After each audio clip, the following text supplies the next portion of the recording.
दोस्तों, रेहान का चैनल में आपका स्वागत है।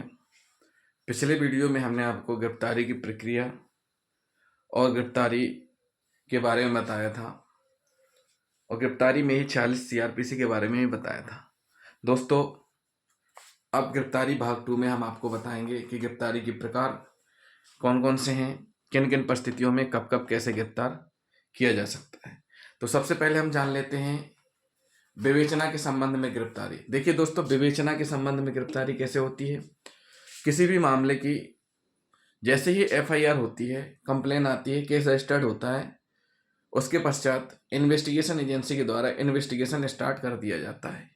इन्वेस्टिगेशन के दौरान जो एफआईआर होती है उसमें 2 प्रकार के सेक्शन हो सकते हैं, या तो 7 वर्ष से कम या 7 वर्ष से अधिक, या दोनों हो सकते हैं।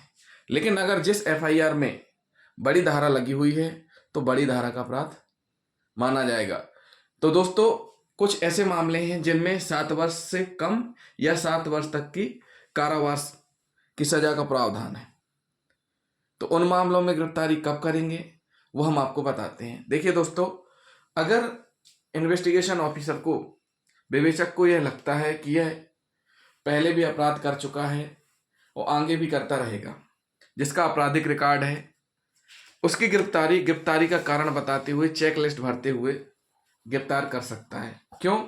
क्योंकि अगर उसको गिरफ्तार नहीं करेगा विवेचक तो अवश्य वह अन्य अपराध घटित करेगा। मतलब दूसरे अपराध को घटित होने से रोकने के लिए गिरफ्तारी आवश्यक है। साथ ही साथ अनुसंधान के लिए भी जरूरी है।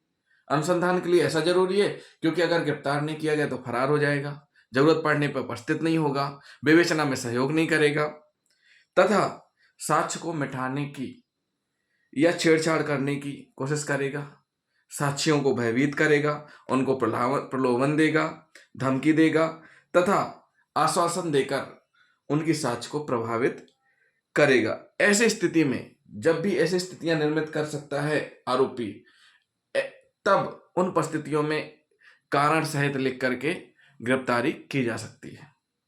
साथियों, ये तो हो गई 7 वर्ष से कम और 7 वर्ष से अधिक के मामले में। जब भी गिरफ्तारी करेंगे, गिरफ्तारी की सूचना अवश्य देंगे। ऐसे अपराध जिनमें 7 वर्ष से अधिक आजीवन कारावास, मृत्युदंड से दंडनीय अपराध की सजा है। मतलब अगर आपने मर्डर कर दिया या 376 केस या ऐसे जघन्य अपराध जिनमें सजा का प्रावधान 7 वर्ष से अधिक है किया है, तो उनमें गिरफ्तारी होगी आपकी, उनमें आपको छोड़ा नहीं जाएगा। लेकिन अगर कुछ मामले ऐसे हैं जिनमें 7 वर्ष से कम की सजा है, अगर ये लगता है पुलिस अधिकारी को कि विवेचना में सहयोग करेगा तथा आरोपी 41A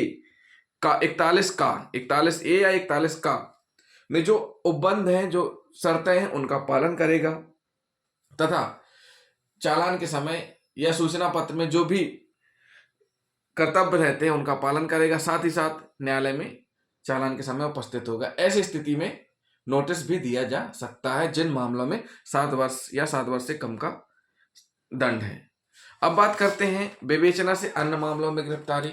ऐसे कौन कौन से हैं जो विवेचना से अन्य मामलों में गिरफ्तारी की जा सकती है। तो सबसे पहले हम देख लेते हैं पुलिस अधिकारी की उपस्थिति में संज्ञेय अपराध कारित करने वाले व्यक्ति। मतलब जो व्यक्ति क्या कर रहा है, कारित करने वाला, घटित करने वाला। मतलब अगर रोका नहीं गया या उसको गिरफ्तार नहीं किया गया तो कर ही देगा, या कर रहा है तो उसको गिरफ्तार करते हैं। जैसे 151 सीआरपीसी के तहत गिरफ्तारी होती है।